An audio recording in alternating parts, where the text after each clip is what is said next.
پھر وہی آگ درائی ہے میری گلیوں میں، پھر میرے صحن میں بارود کی بو پھیلی ہے، آشنا ہاتھ ہی اکثر میری جانب لپکے، میرے سینے میں میرا اپنا ہی خنجر اترا۔ آج ایسا نہیں ہونے دینا، اے میرے سوختہ جانوں، میرے پیارے لوگوں، اب کے گر زلزلے آئے تو قیامت ہوگی۔ میرے دلگیر، میرے درد کے مارے لوگوں، کسی غاصب، کسی ظالم، کسی قاتل کے لیے خود کو تقسیم نہ کرنا میرے سارے لوگوں۔ بسم اللہ الرحمن الرحیم۔ السلام علیکم۔ کیپٹل ٹاک میں خوش آمدید۔ احمد فراز صاحب نے کہا تھا خود کو تقسیم نہ کرنا میرے سارے لوگوں، لیکن آج پھر کراچی میں بہت سے جنازے اٹھے، کراچی میں آج بہت سی گاڑیاں جلائی گئیں، اور اس کے ساتھ ہی ساتھ پشاور میں بھی بم دھماکہ ہو گیا، اور پاکستان کے مختلف شہروں میں خاص طور پہ پنجاب میں لوڈ شیڈنگ کے خلاف جو مظاہرین ہیں انہوں نے بھی گھیراؤ کیا اور جلاؤ کیا۔ کراچی میں آج جس وقت جنازے اٹھ رہے تھے تو عین اسی وقت جنوبی کوریا میں پاکستان کے وزیر اعظم امریکی صدر اوباما کے ساتھ ملاقات کر رہے تھے، اور ڈسکشن ہو رہی تھی کہ افغانستان کی صورتحال کو بہتر بنانے میں امریکہ کا پاکستان کیسے ہاتھ بٹا سکتا ہے۔ اور اسی وقت جو پارلیمنٹ ہاؤس اسلام آباد ہے اس کے باہر دفاع پاکستان کونسل دھمکیاں دے رہی تھی کہ اگر اس پارلیمنٹ نے نیٹو کی سپلائی لائن کھولی تو اینٹ سے اینٹ بجا دیں گے۔ سوال یہ پیدا ہوتا ہے کہ کراچی سے لے کے لاہور تک اور لاہور سے لے کے اسلام آباد تک ہم ایک دوسرے کو دھمکیاں دے رہے ہیں، ایک دوسرے پہ گولیاں چلا رہے ہیں، اور ساتھ ہی ساتھ ہم یہ بھی چاہتے ہیں کہ نیٹو کی سپلائی لائن کو بالکل بند رکھا جائے، امریکہ کے ساتھ مزاحمت کی جائے اور اس کے ساتھ لڑائی بھی کی جائے۔ بہت سے لوگ کہتے ہیں لڑائی بھی کی جائے، تو ہم آپس میں بھی لڑ رہے ہیں، امریکہ کے ساتھ بھی لڑنا چاہتے ہیں، تو ہم آخر چاہتے کیا ہیں اور پارلیمنٹ اس صورتحال میں کیا فیصلہ کر سکتی ہے؟ اس پہ آج ہم کریں گے۔ ہمارے ساتھ موجود ہیں جناب مولا بخش چانڈیو صاحب، وفاقی وزیر قانون، پیپلز پارٹی کے سینئر رہنما، اور جناب وسیم اختر صاحب جو کہ متحدہ قومی موومنٹ کے سینئر رہنما ہیں۔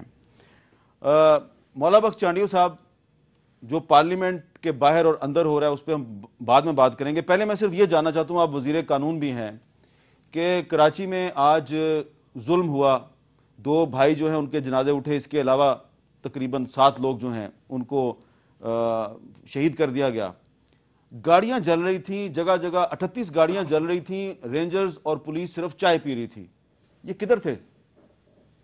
بسم اللہ الرحمن الرحیم۔ پہلی بات تو کراچی ہماری زندگی کا ایک انتہائی مستقل دکھ بن گیا ہے۔ جس شہر پہ ہم فخر کرتے تھے، جس پہ جانے میں خوشی محسوس کرتے، وہ آج ہمارے لیے دکھ کی علامت بن گیا ہے، درد کی علامت بن گیا ہے شہر۔ ایک سندھ کا ایک نوحہ بن گیا ہے کراچی۔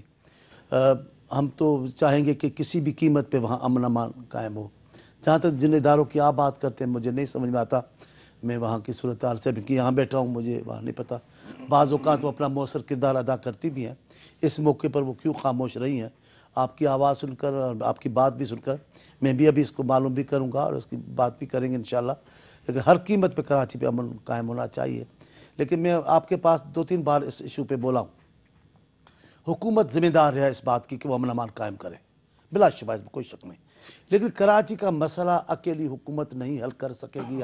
حامد میر صاحب، یہ تمام لوگ کراچی میں جو بستے ہیں نا، میں اکثر بھٹائی صاحب کا شعر پڑھتا ہوں جو اس پہ ترجمہ یہ ہے کہ جب تک تکلیفوں والے مصیبت زدہ اٹھ کے کھڑے نہیں ہوں گے اپنی مصیبت کو دور نہیں کر پائیں گے۔ یہ جو نمائندے ہیں جن کی اطلاع کے بغیر، جن کی اجازت کے بغیر وہاں کچھ نہیں ہو سکتا، جیسے یوں کہے اس کے لفظ اور اچھا جائے، جیسے اوجھل کچھ نہیں رہ سکتا۔ میں میری اردو کو ٹھیک کرتا چلا جاؤں گا، میری اردو کو نہ گرفت میں لائیے گا۔ جیسے اوجھل کچھ نہیں رہ سکتا، یہ پھر جن دوسروں پر ذمہ داری وقت بہ وقت عائد ہوتی رہتی ہے وہ لوگ، پھر عام شہری، سب لوگوں کو میر صاحب جب تک نہیں کریں گے نا، کراچی یہی مصیبت رہے گی۔ کراچی کی مائیں روتی رہیں گی، کراچی کی بیٹیاں روتی رہیں گی۔ سوچنے سمجھنے والے پاکستانی کراچی کو کہ ایشو کو بات لے کر دکھ لیں گے کہ پاکستان کے لیے انتہائی خطرناک باب ہے۔ انتظامیہ، حکومت بلا شبہ، لیکن میں کہتا ہوں وہاں سیاست کرنے والے ہر فرد کی ذمہ داری ہے، وہاں بسنے والے ہر فرد کی، وہ اپنے طور پہ، سیاستدان اپنے طور پہ سب رول ادا کریں گے تو کراچی میں کچھ ہو سکے گا، ورنہ महीना 2 महीना अमन रहता है, फिर ऐसा वाक़या हो जाता है। फिर कोई मुत्तहिदा का कारकुन शहीद होता है, फिर एक माहौल ख़राब होता है, फिर उसमें 150-200 और आदमी मर जाते हैं। ये बड़ी ख़तरनाक बात है, इसका कोई तदारुक होना चाहिए। हुकूमत को मैं कभी बरी नहीं कहता, ठीक है, मैं कभी नहीं कहता, उनकी जिम्मेदारी अवलीन है इदारों की इनकी, लेकिन हम सब की है, कराची हमारा सबका है। जी वसीम अख्तर साहब, चांडियो साहब भी हुकूमत में हैं, आप भी हुकूमत में हैं, और चांडियो साहब कह रहे हैं कि हम सब की जिम्मेदारी है, अगर हम सब ने अपनी जिम्मेदारी का एहसास ना किया तो कराची की माएँ रोती रहेंगी। तो सारे हुकूमत में हैं, कातिल भी हुकूमत में है, मकतूल भी हुकूमत में है, तो कौन किसका एहतसाब करे? देखिए मीर साहब, मैंने भी चांडियो साहब की बात सुनी, बिल्कुल हुकूमत जिम्मेदार है जितनी भी खराबियां हो रही हैं इस वक्त सिंध में और कराची में। मगर मैं यहाँ एक चीज़ को करेक्ट करूँगा। देखें, जो हालात कराची के हुए में हैं, अगर एज ए कोलिशन पार्टनर ये मुझ पे जिम्मेदारी डालते हैं और हालात बेहतर हैं, ठीक हैं, तो मैं लेता हूं जिम्मेदारी। एक तरफ तो हमारे ही लोग मर रहे हैं, आज सुबह 2 हमारे साथी मरे, शहीद हुए, उनकी बहू जो है, उनके घर की लड़की जख्मी हुई है, आईसीयू में है। उससे पहले कस्बा अलीगढ़, उसके बाद शेरशाह की मार्केटें, 13 लोग शहीद हुए। कटी पहाड़ी आपके सामने है, बसों में जिंदा जला दिया गया। अगर किसी और के साथ खुदा ना खास्ता ये हो रहा था और मैं इनका कोलिशन पार्टनर होता तो ये मुझ पर जिम्मेदारी डालते। ये सारी ज्यादतियां तो मुझ पे हो रही हैं, मेरी जमात पे हो रही हैं, मैं कैसे साथ दूं इनका? आज समझ रहा, आज 38 गाड़ियां जिसकी जली वो कौन था? देखें, ये जिम्मेदारी सिंध हुकूमत की है, और अगर कराची में कोई भी किलिंग, कोई भी जलाव होता है, आज कराची अमाजगाह बना हुआ है क्रिमिनल्स का, ठीक है, उसकी वजह क्या है? Who is responsible? एमक्यूएम के पास ये मिनिस्ट्री नहीं है, चीफ मिनिस्टर एमक्यूएम का नहीं। लेकिन आप दोनों हुकूमत में ना। सुने, मेरा काम नहीं है ना मीर साहब, ट्राई टू अंडरस्टैंड। अगर कोई क्रिमिनल एक्टिविटी हो रही है, किसका काम है ये रोकना? आप 4 दिन तक तो कटी पहाड़ी पे किलिंग होने देते हो। आज अगर कोई शरपसंद बसें जला रहा है तो उसकी अगेंस्ट एमक्यूएम के सेक्टर ऑफिस पे अटैक करते हो, आप हमले करते हो, गिरफ्तारियां करते हो। हमारा सेक्टर ऑफिस का सामान तक उठा के ले गया है रेंजर्स का सिपाही। मैं डीजी रेंजर्स से रिक्वेस्ट करूंगा आपके तवज्जुह से, प्रोग्राम के तवज्जुह से, कि भाई उनको समझाएं वो लूट मार ना करें। अगर उनके पास कोई इंफॉर्मेशन है किसी ऑफिस को रेड करने की, कम से कम लूट मार ना करें। तो आप ये अगर एक तरफ तो हम पे जुल्म हो रहा है, हमारे लोग शहीद हो रहे हैं, जनाजे अभी दफनाए हमने मीर साहब, उसके बाद हमारे ही ऑफिस पे रेड, और ये कह रहे हैं कि हम साथ दें। और मैं कैसे साथ दूं? मैं तो जनाजे दफना रहा हूं भाई जी, मैं क्या कर रहा हूं? देखिए, मैं इनके बात से इख्तिलाफ नहीं कर रहा, लेकिन जहां तक कत्ल होने वाले के बाद मैं ये भी नहीं कहता, ये मैं इसको लफ्ज़ जो मेरे मुंह में है वो नहीं इस्तेमाल कर रहा हूं। ये पता नहीं क्या होता है, जब लोग मकतूल हो जाते हैं तो उनके वारिस खड़े होकर हम कहते हैं लिसानी बुनियाद पर कि ये हमारा है, ये हमारा है। मैं ऐसा नहीं कह सकता, मैं कहता हूं वो सब हमारे हैं। जो भी ज़बान बोलने वाले कत्ल हो रहे हैं वो हमारे हो रहे हैं, वो कराची के बेटे, वो सिंध के बेटे, वो पाकिस्तान के बेटे, वो हमारे हैं। मैं इनको मरने वालों आप इनको सिंध का बेटा तस्लीम करते हैं? इसमें कोई शक शुबा नहीं। तो फिर लड़ाई क्या है? हम तो नहीं लड़ रहे इनसे, हमारी तो लड़ाई नहीं है, हम तो नहीं लड़ रहे, हमारा तो इख्तिलाफ ही कोई नहीं कि इनको नहीं मानते। बात यह है कि ये कहना कि सिर्फ एक तबके के लोग मर रहे, ऐसा नहीं है।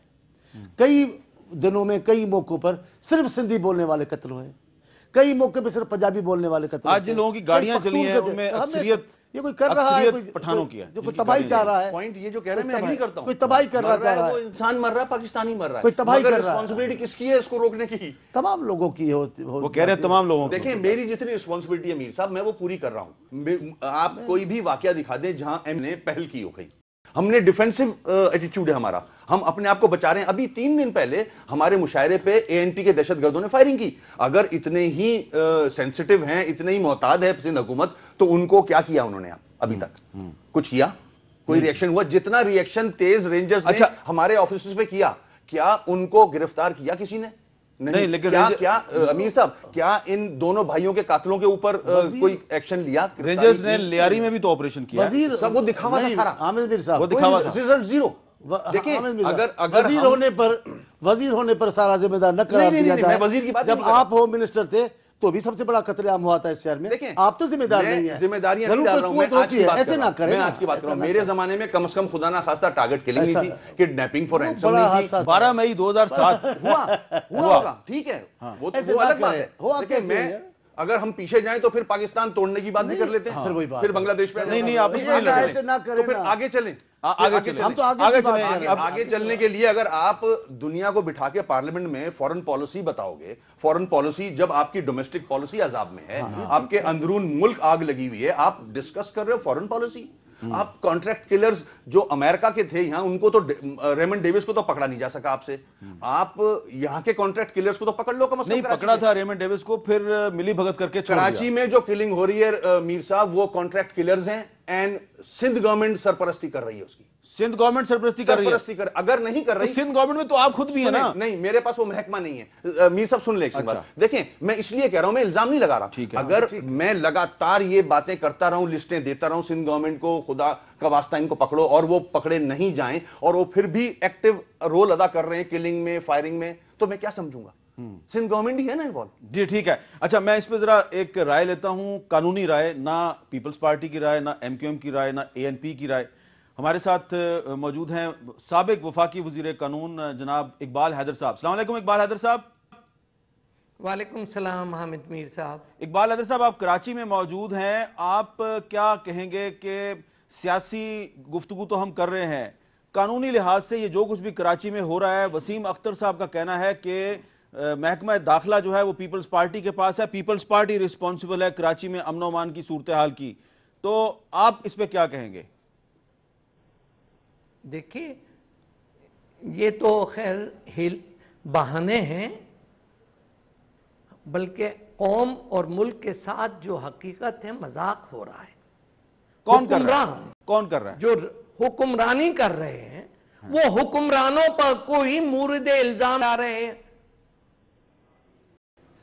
صاف چھپتے بھی نہیں، سامنے آتے ہی نہیں، لاشوں کی سیاست کر رہے ہیں عرصے دراز سے۔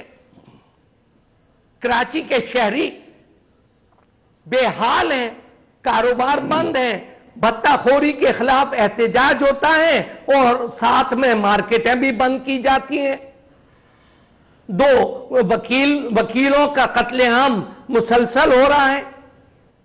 کیا مذاق کر رہے ہیں قوم و ملک کے ساتھ یہ حکمران؟ میں آپ سے یہ پوچھ رہا ہوں کہ یہ پورے وفاقی حکومت میں بھی شامل ہیں، تینوں چاروں، ہاں، اور صوبائی حکومت میں بھی شامل ہیں، اور ایک دوسرے کے خلاف احتجاج بھی کرتے ہیں۔ عجیب تماشا بنایا ہوا ہے، یعنی کہ یہ زیب نہیں دیتا حکمرانوں کو، وزیروں کو، کہ وہ احتجاج کریں اور ہڑتال کریں اور کراچی کے عوام کے ذریعے معاش کو بند کریں۔ میں آپ سے یہ پوچھ رہا ہوں کہ محکمہ دیکھیے، داخلہ قانونی طور پر پیپلز پارٹی کے پاس کوئی- ہے، ایم کیو ایم کے پاس نہیں ہے محکمہ داخلہ۔ دیکھیے اس سے کوئی فرق نہیں پڑتا، یہ مشترک، یہ کیبنٹ ہے، یہ کیبنٹ کی بھرپور ذمہ داری ہے، چاہے وہ interior minister A N P کا ہو یا ایم کیو ایم کا ہو یا پی پی پی کا ہو، اس سے کوئی it is a collective responsibility under the constitution. جی اب بتائیے وسیم اگر اختر آپ صاحب، اس جی ایک منٹ مجھے ذرا وسیم اختر صاحب سے پوچھنے دیجیے نا، یہ کلیکٹیو کیبنٹ کی کلیکٹیو ریسپانسبلٹی، باہر آ جائیں۔ دیکھیں جو اقبال صاحب کہہ رہے ہیں بالکل میں اس سے بھی اگری کرتا ہوں، مگر جو حالات ہیں اس میں ڈائریکٹ ریسپانسبلٹی جاتی ہے چیف منسٹر کی۔ اتنے حالات اگر کسی شہر یا صوبے کے خراب ہوں تو اس کو کنسرن شو کرنا چاہیے۔ آج میں آپ کو ایک مزے کی بات بتاؤں، وہ تو صوبہ ہے، آج ہم اس احتجاج پہ اسمبلی کے اندر جب ہم چیمبر میں گئے اسپیکر صاحبہ کے کہ ہمیں پوائنٹ آف آرڈر پہ کھڑا ہونا ہے اور ہمیں یہ احتجاج کرنا ہے، ہم انٹرسٹڈ نہیں ہیں آپ کی اس فورن پالیسی جو آپ ڈسکشن کرنے جا رہے ہیں، ہمارے لوگ مر رہے ہیں، اتنے میں خورشید شاہ صاحب اور رضا ربانی صاحب آ گئے، انہوں نے بیٹھ کے یہ ڈسکشن شروع کر دیا کہ کون پہلے بولے گا آن فورن پالیسی۔ ہم نے بولا آپ کون سی باتیں کر رہے ہیں، ہم نے تو فورن پالیسی پہ بات بھی نہیں کرنی ہے، ہمارے تو لوگ مر رہے ہیں، ہمیں جنازے دفنانے ہیں، ابھی آپ فورن پالیسی کی بات کرو۔ تو انہوں نے، میں حیران ہو گیا میر صاحب، 11:30 بجے کا ٹائم تھا، ان دونوں کو پتہ ہی نہیں تھا کراچی میں کیا کلنگ ہوئی ہے۔ خورشید شاہ کو نہیں پتا؟ نو سر نو، میرے ساتھ گواہ ہے speaker provincial Sindh national assembly گواہ ہے، حیدر رضوی گواہ ہیں، ان دونوں کو نہیں پتا تھا کراچی میں کیا ہوا ہے۔ ان لوگوں کو دے آر ناٹ سیریس، تو پھر آپ ان کے ساتھ کیوں بیٹھے ہوئے ہیں؟ میری مجبوری ہے بھائی، میں 10 دفعہ آپ کو بتا چکا ہوں، میں مجبوراً بیٹھا ہوں۔ کیا مجبوری ہے؟ میرے لوگ دفنا رہا ہوں میں، نہیں لوگ ان دا لارجر انٹرسٹ، لوگ دفنانے کے اس لیے سے پہلے میں ہٹا تھا تو میرے سینکڑوں لوگ مار دیے گئے۔ اچھا ٹھیک ہے، यहां मैं बोल रहा हूं ये बिल्कुल नाइव बने हुए हैं। इनको सिर्फ इस्लामाबाद की पॉलिसी सूट करती हैं कि फॉरेन पॉलिसी क्या हो, नेशनल असेंबली का कोरम पूरा हो जाए, नेशनल असेंबली की सारी मीटिंग्स पूरी हो जाए। लोग मर रहे हैं सिंध के जी। सिंध को इन्होंने बिल्कुल बेयार और मददगार छोड़ा हुआ है। चांडियो साहब, अगर आप बुरा ना मनाएं, गुस्ताखी माफ, आप बुजुर्ग हैं हमारे, और इसके अलावा आप एक राइटर भी हैं और एक बहुत हसास दिल रखते हैं और बहुत एक हसास कलम भी आपका है। वसीम अख्तर साहब कह रहे हैं मजबूरी के आलम में आपके साथ बैठे हुए हैं, अगर ये हुकूमत से निकल गए तो आप मार मार के इनका भुरकस निकाल देंगे। ये कई अरसा हमारे से अलग भी रहे हैं, साथ भी रहे हैं। बड़ी मार खाई है उन दिनों, कत्ल हुए, लाशें उठाई हैं। तो ये तो कोई कोलेशन गवर्नमेंट नहीं है, ये तो इस तरह तो ये गवर्नमेंट नहीं चल सकेगी चांडियो साहब। ये तो कराची के लोगों के साथ, सिंध के लोगों के साथ मजाक हो रहा है। हम तो कुछ कह भी नहीं सकते, बैठे हैं हुकूमत में। माजरत के साथ हम तो आग पे, चांडियो साहब का मामला नहीं है इसमें। हम तो आग में पानी डालने वाले साहब का मामला नहीं है। हम आग मामला ऊपर है, इनसे ऊपर है। ये भी बेचारे हैं। सदर जरदारी साहब हैं जी, जनाब उन्हीं का है सिर्फ, और कोई कंट्रोल नहीं। आग में पानी डालने वाले लोग हैं। ये सही कह रहे हैं, ये पानी डालने वाला आदमी है, मैं जानता हूं इन्हें। तो आग लगाते हैं जरदारी साहब? नहीं, हाँ, ऐसी बात नहीं है। जो एलिमेंट इस वक्त कराची को तबाह कर रहा है, मैं आपको मिसालें खुल के दे रहा हूं। 3 दिन पहले मीर साहब, देखिए, आग लगाने वाला का नाम बता दें। आप भी नाइव ना बने। नहीं। सुने, 3 दिन पहले मुशायरा हो रहा है कराची में। उस मुशायरे पे फायरिंग होती है, लोग पकड़े जाते हैं, एक मारा जाता है, पुलिस मुकाबला हो रहा है। एएनपी के दहशतगर्द, अमन कमेटी के दहशतगर्द ओपनली ऑपरेट कर रहे हैं। आज सुबह 2 हमारे साथियों को मार दिया अमन कमेटी वालों ने। क्यों नहीं उन पे अटैक करते? क्यों नहीं उनको अरेस्ट करते? गिरफ्तार करें उन्हें, क्यों नहीं करते? मेरा आदमी है, मेरे आदमी को भी करें गिरफ्तार। आप कुछ करो तो यार, मेरे ख्याल कुछ भी नहीं कर रहे आप। अब एएनपी वाले हैं नहीं यहाँ आप फॉरेन पॉलिसी में लगे हुए, नेशनल दोनों नहीं है। मैं तो उनकी तरफ से जवाब नहीं दे पा सकता। नहीं, वो अलग बात है। वो उन्होंने ओन किया है, हामिद साहब, उन्होंने ओन किया है कि हमारे लोग थे वो। ये रिकॉर्ड पे मैं नहीं बोल रहा, पूरा मुल्क जानता है कि किस फायरिंग की। अफजल नदीम डोगर साहब हमारे साथ मौजूद हैं। अफजल नदीम डोगर साहब, अस्सलाम वालेकुम। वालेकुम अस्सलाम। डोगर साहब, आपने आज सारा दिन कराची की जो सूरत हाल है उस पर गहरी नजर रखी है। फिगर्स बताएंगे, क्या 7 लोग ही मारे गए हैं, 7 लोग जान भाग हुए हैं, या इससे ज्यादा हैं? हम सब सुबह तो 4 बजे के लगभग घर में घुस के मुत्तहिदा कौमी मूवमेंट के फैमिली मेंबर्स को 3 को टारगेट किया गया था, जिनमें 2 भाई जो थे वो हॉस्पिटल में जाकर जाँ भाग हुए थे। उसके बाद हड़ताल की कॉल हुई और स्ट्राइक की यौम सो की कॉल हुई, और उसके बाद जो है वो शहर में जो वायलेंस स्टार्ट हुआ मुख्तलिफ इलाकों में, उसमें 7 के करीब और लोग मरे, जिनका बराह रास्त कोई ताल्लुक नहीं था, बल्कि एक तो उसमें मुत्तहिदा कौमी मूवमेंट का मजीद एक कारकुन भी उसमें हलाक हुआ। बाकी रक्षा ड्राइवर इस टाइप के लोग टोटल जो थे वो डेथ हुई 7 की। 38 के करीब गाड़ियां जलाई गई और भी अमलाक को नुकसान पहुंचाया गया, जिसकी चूंकि शहर में आज लाकानूनियत ज्यादा थी कुछ, इसमें तो इतनी मूवमेंट मीडिया की नहीं हुई, जिसमें मजीद चीजें जो है वो सामने नहीं आई। अच्छा, इकबाल हैदर साहब, इकबाल ये बताएं कि अब वसीम अख्तर साहब कह रहे हैं कि ये मामला जो है मौला बख्श चांडियो साहब के बस में नहीं है, और इन्होंने खुल्लम खुला इल्ज़ाम लगाया अवामी नेशनल पार्टी पे। तो आप ये बताएं कि Awami national party, MQM, people's party सब हुकूमत में शामिल हैं। एक कानूनदान की हैसियत से, एक मुहिब वतन शहरी की हैसियत से कोई हमें आप सोल्यूशन बताएंगे कि जो सोल्यूशन कराची को अमन दे सके? देखिए, आइन में वाज़ेह तौर पर लिखा हुआ है कि कैबिनेट में शामिल जितने वुज़रा होते हैं उनकी मुश्तरका जिम्मेदारी है। ये कहना कि मिनिस्ट्री ऑफ इंटीरियर किस जमात के पास है या किस जमात के पास नहीं है, ये बेमायनी है। It is a collective responsibility of all the components in the government. अच्छा, यहां पे मेरी बात सुन लें जरा, साथ मजाक उड़ा रहे हैं। मेरी बात सुन लें। वसीम अख्तर साहब ये कह रहे हैं, एक मिनट जरा मेरी बात सुन लें। जिम्मेदार नहीं है, कैसे नहीं है जिम्मेदार? आप हुकूमत में हैं। वसीम अख्तर साहब कह रहे हैं तौर पर जिम्मेदार हैं। इकबाल हैदर साहब हुकूमत में है। नहीं, ये बात कर ले, मैं जवाब दूंगा। ये दहशतगर्दी, चाहे दहशतगर्दी पीपल्स पार्टी का कोई कारकुन करे या MQM का करे या ANP का करे, वो दहशतगर्द है। आप लोग सारी 6 जमातें इस वक्त सिंध हुकूमत का हिस्सा हैं। हामिद मीर साहब, there is not a single leader of opposition in the Sindh assembly. इनसे अमन नहीं कायम होता सिंध में।